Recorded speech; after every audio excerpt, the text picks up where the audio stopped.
11 days till the 1 year anniversary of the beauty of being wrong, which means it's day 4 of story time. Story time! It's your boy Dane. Subscribe to Dane's World. Much love, highest of vibes to everybody. If you ain't caught on, I'm doing just story times, chapter by chapter, of my first book, The Beauty of Being Wrong. Go get that out in Amazon and Barnes and Nobles now. You can directly link me for a copy as well. Just, giving gems and jewels throughout the book, showing people the value and the worth. To me, invaluable tool, you feel me? But breaking down excerpts just to show people the value of the gem. Today is chapter 4. If you seen chapter 3 yesterday, cognitive dissonance, this is an introduction to new terms. The dissonance dodger and the dissonance acceptor. You can imply what they mean. Cognitive dissonance, a mental discord you have when an opposing belief hits your realm. Someone who dodges it will feel that dissonance and try to deflect or avoid the conflict or the pain from the dissonance. Someone who accepts it, embraces it, and is willing to push their mind past the bounds of their own dissonance. You feel me? Of course, we praise the acceptor in Dame's World, but we're going to get into introducing the dissonance dodger and the dissonance acceptor. Chapter 4, let's get it. We've all met someone who we consider closed-minded, one who holds on to their beliefs and will deliberately avoid contrasting beliefs to dodge mental discomfort, aka cognitive dissonance. I call these people dissonance dodgers, and you feel me? Quote me. I'm first to ever use that term. These are the victims of cognitive dissonance. Granted, we are all victims of it at times if we concede that closed-mindedness is simply being unopen to certain ideas or lifestyles and that nobody can be open to everything. I stand on that too. I don't stand on it firmly. Maybe somebody is, but you have your beliefs and at some point you start to believe in them motherfuckers deeply and then you close to certain capacities. For example, I'm happily and proudly closed-minded to the idea of poaching. I don't like poaching. Somebody try to justify why they poach for the sport. It's fun, and I'm close to the idea of it. You know what I'm saying? You can't really get me with that. Proudly closed-minded to it. And no shame in my game. You know what I'm saying? It's the beauty of being wrong, open-mindedness. But there are some things in the world I'm still close to. I am also close to justifying an armed person murdering an unarmed person. And I have no shame in having a closed capacity when it comes to such things. So you have to accept, in reading this type of book, you are closed-minded in some realms. You're open to some ideas and you're closed to some. It's okay. This is why we must strip the negative or positive connotations out of these words for a better understanding of the text. Many won't assess their closed-mindedness out of their insecurity of being labeled negatively, which is an ego hit. While we all may play the dodger at times, the true dissonance dodger almost always ducks the challenge of battling their mental discomfort. So it's like lying. Everybody's lied before, but I won't deem you a liar unless it's something you do consistently, habitually. So you've dodged, dissonance dodged before, but the dissonance dodger is one who does it all the fucking time. Every time he has the opportunity, she has the opportunity. So uh, these are the people who outright act like fools once they do interact with a conflicting idea. The more frequently you deal with a conflicting idea, the more you affirm your narrow outlook. And the stronger you are of your own beliefs, the more difficult it becomes to hear someone who disagrees, thus creating our dissonance dodger. So dissonance dodgers come from firmly believing shit. And I'm going to give y'all a story, an example, true story. I will never forget my traumatic experience in which I played the dissonance dodger. I was only 6 years of age at the time and it was Christmas Day. Like most 6 years old on a Christmas day, like most 6-year-olds on a Christmas morning in America, shout out to engineering, I was pumped up to unravel all of my gifts to see what St. Nick had in store for me. As I prompted myself in front of the pine-scented, heavily decorative tree, I sensed that Santa had come through in a real way. As I began to open my gifts, I saw hit after hit after hit in succession.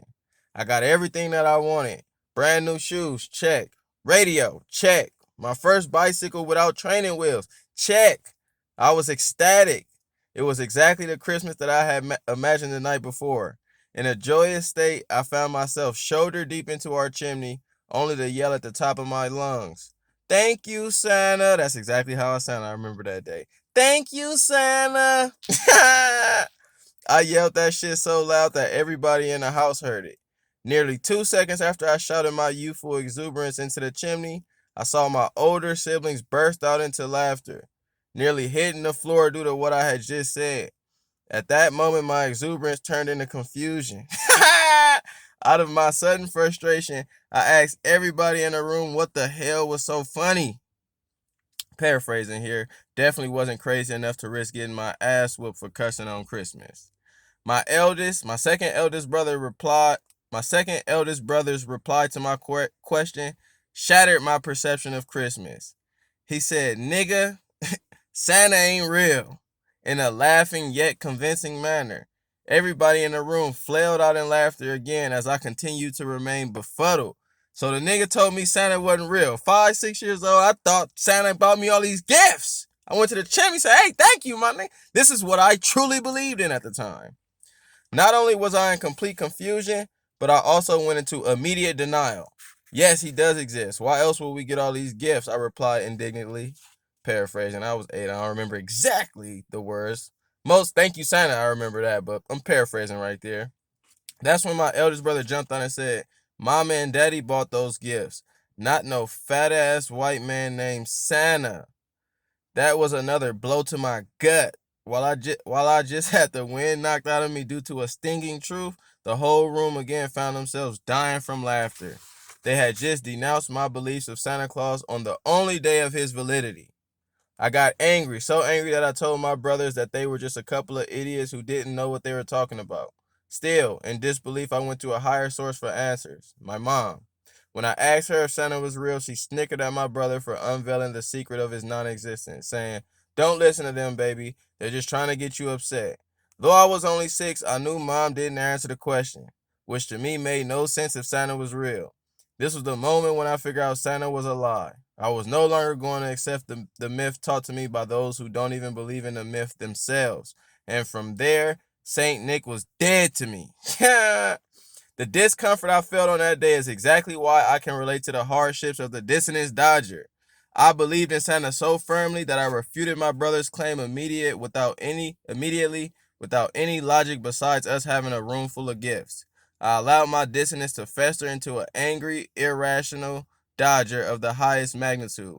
Again, it took another drastic event, like seeing my mom cover up Santa's legend, for someone to see past their deeply seated bias. So the Dodger, like me, when I was in the chimney yelling "Thank you, Santa," and my brothers told me the nigga wasn't real, the Dodger feels discomfort so much that they refuse to believe the information even if it's valid. They could have showed me the receipts from Walmart or Target where the gifts really came from, you know what I'm saying? And I still would have had trouble believing that because I firmly believed in Santa Claus and Christmas and the whole ideology. Relative to the Dissonance Dodger, when you firmly believe some shit to the point of dismissing everything outside of that belief, it's a dangerous place because the world is full of signals, full of ideas, full of information.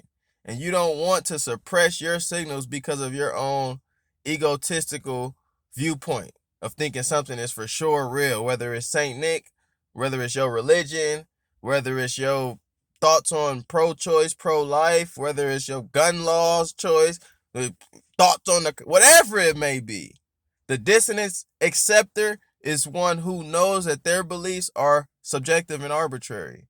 There's no definite nature to their beliefs. They're just their beliefs.